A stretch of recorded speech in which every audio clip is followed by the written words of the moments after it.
Sabi ko lang sa issue ni Maris at saka ni Antonay.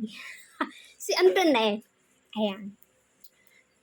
Kasi, dahil yan sa katamaran. Bakit?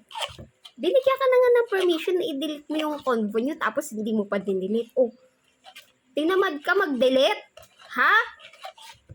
Alam mong may jowa ka? Hindi ka nagdi-delete? Pagka-chat, delete. Huwag kang tamarin. Kaya kayong mga lalaki, nahuhuli kayo kasi tamad kayong mag-delete eh. I-delete nyo. Para hindi kayo nahuhuli. Diyos ko naman. Kinakatamaran yung pag-delete. Ayan, nahuli ka tuloy.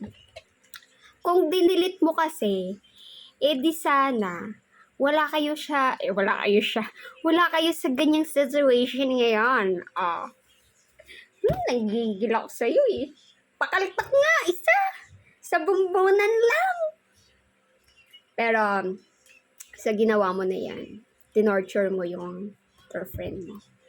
Yun lang. Mga lalaki talaga. Manloloko. Ha? Lalaki. Manloloko talaga yung mga walang yang yan. Sinasabi ko sa inyo. Kaya kung ako sa inyo, wala. Wag na kayo mamili. Lalaki at babae, parehas lang yung manloloko. Sa panahon ngayon, napakadali ng magloko. Diba? Kaya pumili kayo ng taong hindi kayo lolokohin. Okay? Kung alam nyo niloloko na kayo, iwan nyo na agad. Huwag nyo na patagalin. Kasi yung akala nyo na magbabago, hindi na magbabago yan. Pag niloko kayo ng isang beses, huwag nyo nang patawarin. Wala nang second chance. Kasi pag binigyan nyo ng second chance, binigyan nyo lang siya ng chance na lokohin kayo ulit. Okay?